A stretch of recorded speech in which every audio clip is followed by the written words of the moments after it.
Long ago, nestled between rolling hills and vast savannas, there lay a kingdom so radiant it was often called the Land of Sunlight. For generations, this kingdom had flourished under the gentle touch of the sun, with rivers flowing like silver ribbons and fields bursting with golden grains. Its people thrived in harmony with nature, celebrating life through song and dance, their hearts full of joy and hope. But those days belonged to the past. Now, the kingdom bore a heavy cloak of shadows. The once bountiful rivers had shrunk to shallow streams, and the lush fields lay cracked and dry beneath a scorching sun that seemed to burn without mercy. Hunger gnawed at the belly of every villager, and the laughter that once filled the air was silenced by whispers of fear and uncertainty. The drought stretched beyond seasons, making even the strongest trees wilt and the proudest animals wander in search of water that could no longer be found. The people's hearts grew heavy with despair, and their spirits dimmed as the land they loved slowly withered away. The elders told stories of past glories, but even their voices trembled with worry. There was unrest in the villages, and a quiet unease settled like dust over the kingdom. People looked to the sky, hoping for a sign, for rain, for a miracle. Among the many stories passed down through time, one legend stood out, a tale whispered on the wind and carried through the ages like a secret waiting to be revealed. It spoke of an ancient artifact, lost to the world but never forgotten. This artifact was no ordinary treasure, it was a bracelet, said to have belonged to the Sky Queen herself. The Sky Queen was a powerful spirit, protector of the skies and guardian of life, who had once blessed the land with endless sunshine and gentle rains. The bracelet was said to hold her power, a light that could heal the earth and restore balance. But long ago, the bracelet vanished, swallowed by the earth or hidden by fate, and with it, the kingdom's prosperity faded. Many searched for the bracelet, drawn by the hope of its magic, but none succeeded. Some said the bracelet could only be found by one who was pure of heart, someone who bore no name among kings or queens, who carried no gold in their pockets, and who had no royal blood to claim. A prophecy echoed through the kingdom's history, whispered by the oldest seers: when the land is cloaked in shadow, and hope is all but lost, one of no name, no gold, no bloodline shall rise. From humble hands shall the bracelet shine once more, and light shall return to the world. As the drought deepened and the shadows stretched longer, many dismissed the prophecy as a forgotten dream, a tale for children to chase as they slept. Yet, in the quiet corners of the kingdom, among the poorest of villages and the humblest of homes, there stirred a faint spark, a spark that would soon ignite a journey unlike any other. The fate of the kingdom rested on the shoulders of someone no one expected, someone unseen and unknown. And when the dirty bracelet was finally found, buried in the dust beneath the ancient baobab tree, the story of the land of shadows and sunlight would begin to change forever. In a small, dusty village tucked away at the edge of the fading kingdom, lived Nyasha, a young girl no older than 12 summers. Her clothes were thin and worn, patches of dirt often clinging to her knees and sleeves, evidence of the many days spent in the fields and under the blazing sun. But despite the hardships that marked her life, Nyasha's eyes sparkled with a gentle kindness, a warmth that seemed to radiate even in the face of adversity. She was an orphan, left without parents to care for her, and the village whispered quietly about her, some with pity, others with indifference. Nyasha's home was a humble hut on the outskirts of the village, shared with her aunt and cousins. Her aunt was a stern woman, hardened by years of struggle and disappointment. She saw Nyasha not as a child to be loved but as an extra pair of hands, cheap labor to ease her own burdens. Mornings began early for Nyasha. Before the sun's rays could warm the earth, she would rise to fill the heavy clay pots with water from the distant well, a journey that took nearly an hour each way. Her small feet knew every crack and stone of the dusty path, the dry grass that whispered under the breeze, and the sharp thorns that sometimes tore at her bare ankles. The water was heavy, but Nyasha carried it with steady determination. She understood that every drop was precious in this parched land. After the water was safely stored, she set out to gather firewood, scouring the edges of the village for fallen branches and twigs, careful not to waste anything. The chores never ended, from sweeping the floors of the hut to tending the small garden patch her aunt begrudgingly allowed her to care for. Yet, despite the endless tasks, Nyasha's heart remained gentle and full of hope. Her cousins, pampered and spoiled, often mocked her ragged clothes and worn shoes. Her aunt's words could be harsh, filled with bitterness and blame. "You are good for nothing but dirt and chores," she would say, scolding Nyasha for the smallest mistake. Yet the girl never responded with anger or tears. Instead, she carried her burdens quietly, finding solace in small moments of beauty around her. At night, when the stars spilled across the sky like scattered diamonds, Nyasha would sneak outside, sitting beneath the ancient baobab tree near her home. She loved to watch the birds, their feathers shimmering in the moonlight as they perched on branches or soared silently across the sky. They seemed so free, untethered by hunger or hardship. Nyasha longed for that freedom, a life beyond the village's dusty roads and the harsh words that followed her like shadows. In her dreams, she imagined a world where she could run through fields of wildflowers, where rivers ran clear and cool, where laughter and song filled the air, not sorrow or struggle. She dreamed of kindness, not just for herself, but for all those who suffered in silence. Nyasha knew deep inside that she was meant for something more than this life of hardship, even if she didn't yet know what. The village itself was a small collection of mud huts, clustered together against the backdrop of hills that seemed to fade into the horizon. The people were simple and weary, their faces marked by lines of worry and fatigue. The market was a dusty square where villagers traded whatever they could, handfuls of grain, bundles of dried herbs, or handcrafted beads. Children played amidst the stalls, their laughter a rare spark of joy in an otherwise somber place. Despite the scarcity, the village was alive with stories, old tales told by elders around smoky fires, stories of heroes and spirits, of gods and ancient magic that once protected the land. Nyasha listened with wide eyes, her heart catching at every word, especially the stories about the Sky Queen and her bracelet. Sometimes she imagined herself as a character in those tales, a brave soul who could bring light back to the darkness. Yet, reality was always close, pulling her back with its sharp grip. Each day was a careful balance between hope and survival. When the sun rose, Nyasha was already awake, moving quickly so she could finish her chores before the heat became unbearable. She often went without food, saving what little she had for the evening, not wanting to cause trouble in the small household she called home. One afternoon, after a particularly long day collecting water and helping the village healer prepare herbal remedies, Nyasha found a quiet moment to sit by the riverbank. The water was low and muddy, but she dipped her fingers in and watched ripples dance across the surface. Above her, a hawk circled high in the sky, its sharp eyes scanning the earth below. She wished she could soar like that hawk, free from chains and worries. As the sun began to set, casting long shadows over the land, Nyasha rose and made her way back to the hut. The sky was painted with streaks of orange and pink, a brief reminder that beauty could still be found even in the hardest places. That night, she whispered a silent prayer to the stars, asking for courage, for change, for a chance to prove that even a poor orphan girl could hold the power to shape her own destiny. And though no one else in the village could see it yet, Nyasha's journey was about to begin, a journey that would take her far beyond the dusty roads of her village, beyond the cruel words of her aunt, and into a destiny intertwined with ancient magic, forgotten prophecies, and a bracelet that could change everything. One bright morning, with the sun already warming the earth but still low enough to cast long shadows, Nyasha set out as usual to gather firewood. The village was quiet, save for the occasional chirping of birds and the rustle of dry leaves in the gentle breeze. She walked slowly along the familiar paths that twisted through the dusty grasslands beyond the village, her eyes scanning the ground for fallen branches and twigs. Her basket was empty, and the weight of hunger in her belly made each step feel heavier than the last. As she approached the ancient baobab tree, a massive guardian of the village, its thick branches stretching toward the sky like the arms of an old friend, something unusual caught her eye. Half buried in the mud near the tree's roots was a small object, glinting faintly despite the layer of dirt and grime covering it. Curious, Nyasha knelt down and carefully dug around the item with her fingers. She pulled it free, and to her surprise, it was a bracelet, broken and covered in mud, yet still somehow beautiful.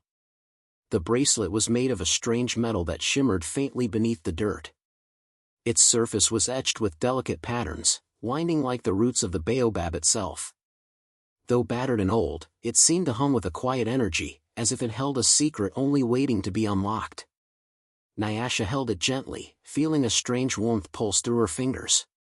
Her heart quickened. For a moment, she forgot the aches in her body and the hunger gnawing at her stomach. The bracelet felt important, somehow connected to the stories she had heard from the village elders. But when Nyasha returned to the village carrying the dirty bracelet in her palm, the reaction was far from what she hoped. The children she passed laughed and pointed, whispering cruel words. "Why do you keep that trash, Nyasha?" one of them sneered. "It's nothing but old junk," another mocked. Even her cousins, who often wore colorful beads and trinkets handed down from their mothers, looked at the bracelet with disdain. Her aunt barely glanced at it before scolding, "Stop carrying rubbish around like a fool. You'll never be more than a beggar with your head in the clouds."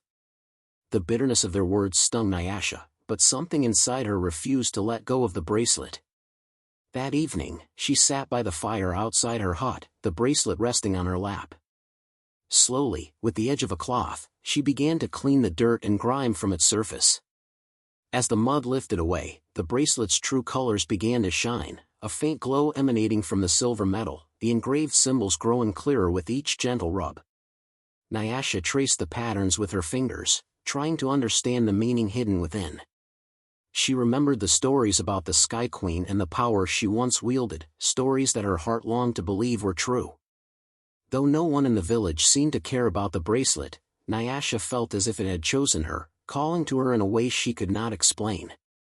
That night, when the village lay silent beneath a blanket of stars, Nyasha lay on the thin mat in her hut, clutching the bracelet close to her chest. Exhausted from the day's work but unable to calm her restless mind, she drifted into a deep sleep. In her dreams, a figure appeared, a woman glowing with soft, radiant light, her presence both gentle and powerful. The woman's eyes sparkled like the morning sun, and her voice was like a whisper carried on the wind. "Nyasha," she said, her tone filled with warmth and ancient wisdom, "you have found what was lost. The power of the skies lies not in the metal alone but in the heart that bears it. You are chosen, child of no name, no gold, no bloodline. Through you, the light will return." The glowing woman reached out, placing a delicate hand on Nyasha's forehead. Ancient words flowed from her lips, a language Nyasha had never heard but somehow understood. The words wrapped around her like a song, filling her with strength and courage. She felt the bracelet pulse against her skin, warmth spreading through her entire body like the first rays of dawn after a long, dark night. As the vision faded, Nyasha awoke with a start, the bracelet cool and solid once more in her hand. The dream lingered in her mind like a promise, a secret only she now held. Though the villagers might see only a dirty trinket, Nyasha knew this was the beginning of something greater. She clutched the bracelet tightly, a spark of hope lighting her heart in the darkness of her humble life. In the days that followed, the bracelet seemed to grow lighter, its glow faint but steady. Nyasha wore it hidden beneath her sleeve, carrying it with her as she went about her daily chores. The villagers continued to mock her, but she no longer cared. Something had awakened inside her, a quiet strength that no amount of scorn could extinguish. The journey ahead was unknown and filled with challenges, but Nyasha felt ready to face whatever fate awaited her. For the bracelet was more than a broken piece of metal, it was a key, a symbol of hope, of magic, and of the power that lay hidden in the heart of a poor girl from a forgotten village. One afternoon, as the sun climbed high and baked the earth beneath its fierce gaze, Nyasha was returning from the far side of the village with a small basket of dried herbs she had gathered for the healer. Her steps were slow, weighed down not only by the heat but by the emptiness in her stomach. She had eaten little that day, saving most of what little food she had for the evening meal. The bracelet, hidden beneath the sleeve of her worn dress, rested quietly against her wrist, its faint glow barely perceptible beneath the grime. As she rounded a dusty corner near the marketplace, Nyasha noticed a figure sitting by the roadside, a frail old man cloaked in tattered robes. His face was weathered and pale, his eyes clouded and unseeing. The beggar's hands trembled as he extended a cup, hoping for alms from passers-by. But the villagers, busy with their daily struggles, hurried past without a glance, avoiding the man as if his presence carried misfortune. Nyasha paused, her heart aching at the sight. Though she herself had little, something stirred inside her, a whisper of compassion that refused to be silenced. She reached into her basket, pulling out a small piece of flatbread she had saved from the healer's meals. Without hesitation, she knelt beside the beggar and gently placed the bread in his hands. "Please, sir, take this," she said softly. The old man's lips curved into a faint smile. "Bless you, child," he murmured. His voice was weak but carried a strange warmth. "You have given more than bread, you have given kindness." Nyasha sat beside him for a moment, sharing the scant shade of a crooked tree. She could feel the sun's heat pressing down on her, but the warmth in her heart grew stronger with each passing second. After the beggar had eaten, he reached out and touched her wrist where the bracelet lay hidden. The moment his fingers brushed against the metal, the bracelet pulsed softly, a gentle light glowing beneath Nyasha's sleeve. Surprised, Nyasha looked down, but the glow faded quickly as if reluctant to reveal itself in full. The beggar's eyes, though blind, seemed to gleam with knowing. He leaned closer and whispered, "You carry more than you realize, child. The power you hold is tied to your heart's truth." Before Nyasha could ask more, the beggar stood slowly, leaning heavily on his worn staff. From beneath his robe, he pulled a small, flat stone. In the fading light of the afternoon, he traced delicate symbols onto its surface with a sharp twig, etching a riddle that shimmered faintly in the dust. "The path you seek is hidden in what you see not with eyes but with the heart. Only those who walk with kindness will unlock the way," he said, voice low but clear. With that, he pressed the stone into Nyasha's hand and shuffled away, disappearing into the labyrinth of narrow paths between the village huts. Nyasha stared at the stone, the mysterious symbols dancing in the flickering sunlight. The riddle weighed on her mind, words that spoke of seeing without sight, of kindness as a key. She felt the bracelet warm once more, as if urging her to understand its message. That night, as she sat alone under the star-strewn sky, Nyasha held the stone tightly and traced the etched symbols with her fingers. Her thoughts drifted to the beggar's words and the glowing bracelet, weaving a connection between her kindness and the power she now carried. It was no longer just a trinket found in the dirt but a sign that her journey was beginning. Though the road ahead was unclear, Nyasha felt a newfound strength blooming within her, a courage born not from riches or bloodline, but from the simple, powerful act of giving when she had almost nothing. The bracelet's glow, faint but persistent, promised that her heart's kindness was the key to unlocking the magic the kingdom so desperately needed. As the village slept, Nyasha whispered a vow to herself, to follow the path laid before her, to walk with kindness even when the world seemed harsh, and to believe in the power of a humble girl with a dirty bracelet. The sun hung low in the sky, casting long, golden rays over the dusty village as the day began to wane. Villagers were finishing their daily chores, some gathering around small fires to cook the evening meal, while others exchanged quiet conversations about the unending drought and the hope for rain.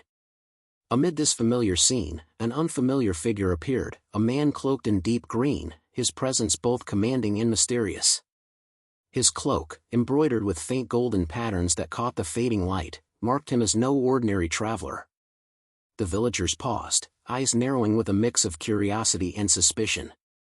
The man moved with purpose, his dark eyes scanning the surroundings carefully as he approached the center of the village. Children who had been playing nearby hushed instantly, sensing something unusual about this stranger. Nyasha, who had been tending to a small garden patch behind her hut, noticed the man's arrival and felt a strange flutter of unease mixed with curiosity. She wiped her hands on her tattered skirt and watched from a distance as the man began asking questions, his voice low but firm. "Have there been strange happenings in this village?" he asked the gathered people, his gaze sharp and searching. "Whispers of power, of forgotten magic stirring in the land?" The villagers exchanged uncertain glances, some mumbling vague answers while others avoided his eyes. Nyasha's heart quickened. Could this be connected to the bracelet she carried, the one that had been glowing faintly against her skin? As if sensing her thoughts, the man's eyes suddenly locked onto her. He stepped closer, the green cloak billowing slightly in the warm breeze, and fixed her with a piercing gaze. "Child," he said quietly but with authority, "what is that on your wrist?"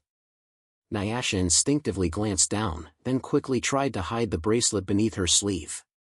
But the man was too quick. With a gentle but firm motion, he reached out and pulled back her sleeve, revealing the worn but glowing bracelet. His face changed, a mix of surprise and reverence crossing his features. "So, you are the one who has found it," he said, his voice barely above a whisper. Nyasha's breath caught in her throat. "Found what?" she asked, her voice trembling slightly. "The bracelet of the Sky Queen," the man replied solemnly. "A relic thought lost to time, its power sealed away until the one destined to awaken it comes forth. I am a messenger of the king, sent to seek the bearer of this ancient artifact." He looked around at the villagers, who now stared in silent awe, their earlier skepticism replaced by curiosity and hope. "The kingdom has suffered greatly," he continued, "and this bracelet is not merely a piece of jewelry. It holds the key to restoring balance and light to our land. But its power can only be wielded by one pure of heart and strong in spirit." Nyasha felt a strange mixture of fear and excitement swirling inside her. She was just a poor orphan girl, with no name, no gold, and no royal blood. How could she be the chosen one? The man in the green cloak seemed to read her thoughts. "Do not doubt yourself, Nyasha. The prophecy speaks of one like you, humble and kind, who will rise when the kingdom is in its darkest hour." He reached into a small pouch at his side and pulled out a sealed scroll. "The king wishes to meet you," he said, voice steady. "You must come with me to the palace. There, your destiny will be revealed, and the fate of the kingdom may be decided." Nyasha hesitated, the weight of the moment pressing down on her. Leaving the village meant stepping into the unknown, away from the only life she had ever known. And yet, the bracelet's faint glow against her wrist seemed to pulse in encouragement. Her aunt's harsh words echoed in her mind, but they no longer held power over her. Nyasha took a deep breath, standing taller than she had in years. "I will come," she said quietly. The man smiled, a rare softness in his eyes. "Good. Prepare yourself, for the road ahead will test your courage and resolve." As the sun dipped below the horizon, casting the village in twilight, Nyasha felt a new chapter unfolding. The poor orphan girl who had once been invisible was now carrying the weight of a kingdom's hope. With the bracelet shining faintly beneath her sleeve and the mysterious man by her side, her journey was about to begin, a journey that would take her far beyond the dusty roads of her village and into the heart of the palace where destiny awaited. The royal palace loomed before Nyasha like a mountain of stone and gold, its towering walls etched with centuries of history and power. As the great wooden gates swung open, the air shifted, thick with the scent of incense, polished marble, and the quiet murmur of courtiers and guards. Nyasha stepped inside, her heart pounding fiercely beneath her worn tunic, the bracelet hidden beneath her sleeve pulsing faintly against her wrist like a secret heartbeat. From the moment she crossed the threshold, Nyasha felt the weight of 1,000 eyes upon her, curious, doubtful, and often disdainful. Palace servants whispered behind their hands, noble women glanced at her tattered clothes with thinly veiled contempt, and royal guards exchanged skeptical looks. Here, in this world of silk and silver, her village dirt marked her as an outsider. Summoned to the grand hall, she was brought before the royal advisors, a circle of stern-faced men and women draped in regal robes, their eyes sharp and unyielding. At their center sat the king's chief counselor, a tall, imposing man with silver hair and piercing eyes. "Nyasha of no name, no gold, and no bloodline," he began, his voice echoing through the chamber, "you claim to bear the bracelet of the Sky Queen. Such a relic holds power beyond measure, but power must be tested. The prophecy does not grant trust lightly." The advisors nodded in agreement, their faces set with skepticism. "You will undergo the ancient trials known as the Three Truths," the counselor continued. "Only by passing these tests can you prove your worthiness and awaken the true power within the bracelet." Nyasha swallowed hard, but she met their gazes steadily. She had no choice but to face whatever lay ahead. The first trial was called the Test of Heart. Led to a chamber filled with soft, swirling mist, Nyasha found herself surrounded by illusions crafted by ancient magic. Before her appeared figures, faces of suffering children, elderly villagers begging for help, a mother mourning her lost child. Each illusion reached out with silent pleas, eyes brimming with pain and need. Nyasha's heart ached deeply. She stepped forward without hesitation, offering comfort and kindness even to the shadows before her. When she reached out to touch the hand of a phantom child, the illusion shifted, revealing a radiant light that wrapped around her fingers like a warm embrace. The mist began to clear, and the voice of the chief counselor echoed, "Compassion is the true measure of the heart. You have passed the first truth." The second trial awaited her, the test of mind. In a dimly lit chamber lined with ancient scrolls and faded murals, Nyasha was presented with a riddle, carved in stone by the hands of ancestors long gone. "I speak without a mouth and hear without ears. I have nobody, but I come alive with wind. What am I?" Nyasha pondered deeply. The room was silent except for the steady ticking of a great clock on the wall. Images of the sky, the trees, and the whispering grasses filled her mind. After a moment, a smile touched her lips. "An echo," she answered softly. A warm glow filled the chamber, and the stone riddle dissolved into sparkling dust. The chief counselor's voice rang out once more, "Wisdom comes to those who listen carefully. You have passed the second truth." Finally, Nyasha faced the test of spirit. She was led to a dark cavern, its walls pulsating with shadows that seemed alive. The air grew cold, and a chilling silence filled the space. Suddenly, a figure stepped forward from the darkness. It was Nyasha herself, but twisted and fearsome, a reflection of her deepest fears and doubts. The apparition spoke in a voice that was both hers and not hers, whispering her worst insecurities, her fear of rejection, of never belonging, of failing those who might depend on her. Nyasha's heart hammered in her chest, but she stood firm. "I am not my fears," she declared, her voice steady despite the trembling inside. "I am the courage that rises even when the darkness threatens to consume me." The shadow faltered and then vanished, replaced by a brilliant light that bathed the cavern in warmth. The chief counselor's voice echoed again, "You have faced the darkness within and emerged victorious. You have passed the third truth." As Nyasha emerged from the trials, the bracelet on her wrist shone brightly, its dull shimmer transformed into a radiant glow that illuminated the room. The royal advisors and courtiers gasped, their skepticism melting into awe. The chief counselor stepped forward, bowing his head in respect. "The prophecy is true. The power of the Sky Queen has awakened in you, Nyasha. The kingdom's hope shines in your heart and spirit." Nyasha felt a surge of strength and belonging like never before. No longer just a poor orphan girl, she was now the bearer of ancient power, chosen to bring light back to the land. The journey ahead remained uncertain and fraught with danger, but with the bracelet glowing as a beacon, she knew she was ready to face whatever trials awaited her next. In that grand hall, beneath the weight of history and expectation, Nyasha took her first step toward fulfilling a destiny far greater than she had ever dreamed, one that could change not only her life but the fate of the entire kingdom. The morning sun filtered softly through the grand stained glass windows of the royal chamber, casting colorful patterns on the polished marble floor. Nyasha stood among the gathered courtiers and advisors, the glow of the bracelet still pulsing gently on her wrist. Though she had passed the trials, questions still swirled in her mind, questions about the bracelet's true power, the kingdom's suffering, and her own role in this unfolding destiny. The king, a tall man with a mane of silver hair and eyes as deep as the ancient forests, sat on his throne with a measured calm. Beside him stood the kingdom's seer, a mysterious woman draped in robes woven with symbols of the stars and earth. Her eyes were clouded, not with blindness but with visions of the past and future. "Nyasha," the king began, his voice steady but filled with gravity, "you have proven yourself worthy through the three truths. But to understand the path ahead, you must know the history tied to that bracelet, the history that binds us all." The seer stepped forward, her voice soft yet compelling. "Long ago, before even the oldest trees of this kingdom grew tall, there was the Sky Queen, guardian spirit of the skies, protector of the land, and keeper of balance. She was revered not as a ruler, but as a force of nature, blending the heavens and earth through her power." Nyasha listened intently, the bracelet warming against her skin as if responding to the seer's words. The Sky Queen's bracelet, the seer continued, was no mere ornament.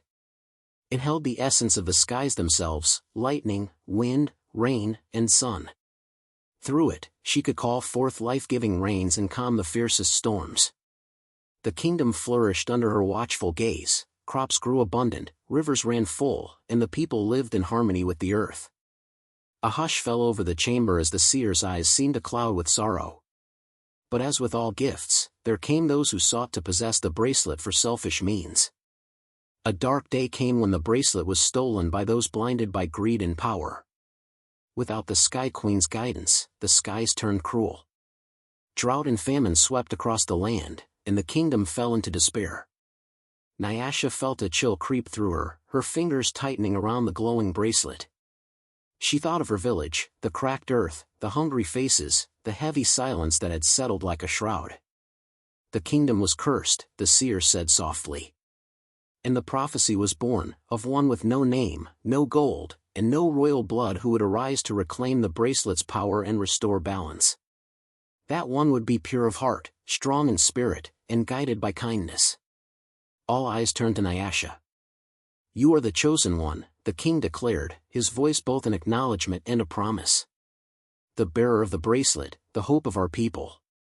The weight of the king's words settled heavily on Nyasha's shoulders. She had always felt small and insignificant, an orphan girl from a forgotten village. Yet now, she stood at the center of a prophecy that could heal a broken kingdom. The seer approached, placing a gentle hand on Nyasha's wrist. "The bracelet's power is intertwined with your own spirit. Only through your purity of heart and courage will its true strength awaken. The trials you faced were but the beginning. Greater challenges lie ahead, and the darkness that once sought to claim the bracelet will not rest." Nyasha nodded slowly, determination rising within her. The bracelet's light grew steadier, a beacon against the shadows that loomed on the horizon. "The path will be difficult," the king warned. "But with you, we believe the skies may once again bring life and hope." As the assembly dispersed, Nyasha remained standing by the throne, feeling the pulse of ancient power in her veins. She was no longer merely a poor girl from a dusty village, she was the Sky Queen's chosen, the bearer of a light that could restore the kingdom's lost harmony. Outside, beyond the palace walls, the winds whispered through the trees, carrying a promise of change. The journey to heal the land had begun, and Nyasha's heart, pure and steadfast, was the key to unlocking the dawn after the long night. The palace buzzed with a restless energy in the days following Nyasha's rise as the chosen one. Whispers echoed through the marble halls, some filled with hope, but many tinged with envy and suspicion. While the king and his closest advisors believed in Nyasha's destiny, not all shared their faith. Among the nobles, a shadow of resentment grew, fueled by fear that a poor orphan girl might disrupt the established order. In the dim corners of the royal chambers, a group of influential nobles gathered in secret. Their faces were hard with disdain, eyes narrowed in determination to protect their power. At their center stood Malak, the king's chief advisor, a man whose ambition matched his cunning. He regarded Nyasha with cold contempt. "She has no bloodline, no right to hold the bracelet," Malak hissed. "If the kingdom falls because of her, we will be left with nothing but ruin." The nobles murmured in agreement, plotting to seize the bracelet and reclaim control. Their plan was simple yet dangerous: steal the bracelet and frame Nyasha for betrayal, turning the king's trust against her. One moonless night, when the palace was cloaked in silence, Malak made his move. Slipping through the shadowed corridors with practiced ease, he approached Nyasha's chamber. The bracelet's soft glow was visible beneath her pillow, pulsing like a heartbeat. With a steady hand, Malak grasped the bracelet and slipped it into his cloak. Immediately, the air around him seemed to chill, and an oppressive darkness began to creep through the palace walls, an ominous sign that the kingdom's fragile balance was breaking. The next morning, chaos erupted. The skies darkened unnaturally, clouds thick and heavy with a threatening stillness. Crops in the palace gardens withered overnight, and a sense of dread settled over the court. The king's face grew grave as the advisors reported the missing bracelet. Suspicion quickly fell upon Nyasha. She must have lost it, or worse, betrayed us, some nobles whispered, their voices laced with accusation. The very ones who had plotted against her now fanned the flames of distrust. Nyasha protested her innocence, her heart aching with the weight of false blame. But the evidence was stacked against her. Without the bracelet, she had no proof of her claim, and the kingdom's worsening plight made the court desperate for someone to hold accountable. The king, torn between belief in his chosen and the mounting crisis, reluctantly ordered Nyasha's imprisonment until the truth could be uncovered. Cold chains bit into her wrists as she was led away, the bracelet's absence leaving her feeling hollow and powerless. Behind the stone bars of a dim cell, Nyasha faced the harsh reality of betrayal. The bracelet's light was gone, and with it, the hope of healing the land seemed to fade. Yet even in the darkest moments, a small ember of resolve burned within her. She knew the true enemy lurked within the palace walls, and she vowed to reclaim her destiny and restore the kingdom's light, no matter the cost. In the cold, shadowed silence of her prison cell, Nyasha curled into herself, the rough stone walls pressing close as if to smother her spirit. Days had blurred together since her unjust imprisonment, each one heavy with the weight of despair and betrayal. The bracelet was gone, and with it, the kingdom's hope seemed to slip further away. Yet deep within her, a quiet spark refused to be extinguished. That night, as the moon cast a pale glow through the narrow barred window, Nyasha's restless mind drifted into sleep. In her dreams, a radiant figure appeared, a woman glowing with an ethereal light, her presence both comforting and powerful. It was the Sky Queen herself, her eyes filled with wisdom and kindness. "You have forgotten, child," the Sky Queen whispered softly. "The bracelet's true power is not in the gold or gems it holds, but in the heart of the one who wears it. Kindness, truth, and courage are the forces that awaken its magic." Nyasha listened, a warmth spreading through her chest as the Queen's words sank deep into her soul. The vision continued, revealing an ancient chant, melodies woven from the wind and stars, a song of awakening and strength. The words echoed in her mind, ancient and beautiful. Awakening with the first light of dawn, Nyasha felt a new determination stirring. Though the bracelet was missing from her wrist, the light it had once held now seemed to pulse inside her very being. She sat up on the hard stone floor, closed her eyes, and began to hum the chant, her voice soft but steady. As the song filled the quiet cell, the air shimmered with a gentle glow. Suddenly, the bracelet materialized on her wrist, gleaming brighter than ever before, its power rekindled not by the object alone, but by the strength within Nyasha's heart. Tears of relief and hope filled her eyes. The journey was far from over, but now she understood, true power comes from within. With kindness to guide her, truth to strengthen her, and courage to light her path, Nyasha was ready to face whatever darkness awaited outside the prison walls. The grand hall of the royal palace was thick with tension, its once majestic pillars seeming to lean closer as if eager to witness the unfolding drama. Word had spread swiftly that Nyasha, the orphan girl once imprisoned and scorned, had reclaimed the bracelet of the Sky Queen. Whispers raced through the corridors like wildfire, the chosen one was back, and her power now burned brighter than ever. Nyasha stepped into the hall, her presence commanding yet humble, the radiant bracelet gleaming on her wrist like a beacon of hope. The courtiers and nobles who had once dismissed her now watched with a mixture of awe and apprehension. At the throne, the king sat, his eyes filled with a solemn wisdom that spoke of the trials the kingdom had endured. Malek, the chief advisor whose greed had plunged the realm into darkness, stood among the nobles, his face twisted in anger and fear. His earlier machinations had failed, and now the light that Nyasha carried threatened to expose his treachery. Nyasha's voice rang clear and steady across the hall. "The darkness that has clouded our land was not caused by fate, but by those who sought to wield power selfishly. The bracelet's light was stolen, and with it, hope. But that time is over." The king rose, his stature regal and commanding. "Nyasha," he proclaimed, "you have proven yourself worthy beyond all doubt. Your heart, mind, and spirit have rekindled the power that once protected this kingdom. By the ancient rights and the will of the people, I declare you guardian of the kingdom." A murmur of astonishment swept through the crowd. The title was sacred, reserved only for those chosen by destiny to protect and guide the realm. As Nyasha accepted the honor, the skies outside, long heavy with drought and despair, began to shift. Dark clouds gathered and swirled, releasing the first gentle drops of rain in many seasons. The sound of water falling on the stone roofs was like music to the ears of those assembled. Beyond the palace walls, the parched earth drank eagerly. Fields that had been cracked and barren started to soften. Green shoots pushed through the soil, reaching toward the light. Rivers, once reduced to mere trickles, swelled with renewed life, singing their ancient songs through valleys and forests. The kingdom breathed again.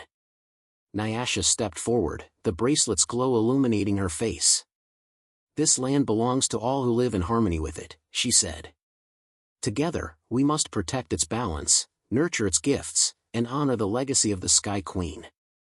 Malek, exposed and powerless, was led away under guard. The nobles who had conspired against Nyasha faced the king's judgment, their plots unraveling under the strength of truth and unity. With the skies breaking and the kingdom healing, Nyasha felt the weight of her destiny settle gently upon her shoulders. She was no longer a poor girl with nothing but dreams, she was the skylight, a guardian whose kindness, courage, and wisdom would guide her people through the days to come.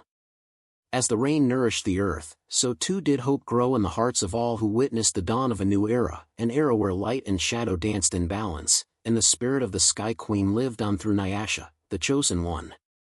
Years had passed since the skies first broke over the kingdom, and the once parched earth had blossomed into a vibrant tapestry of life. Rivers ran full and clear, fields swayed with golden grain, and the laughter of children echoed through villages and towns alike. At the heart of this renewed land stood Nyasha, not just as a bearer of ancient power, but as a queen by spirit and choice.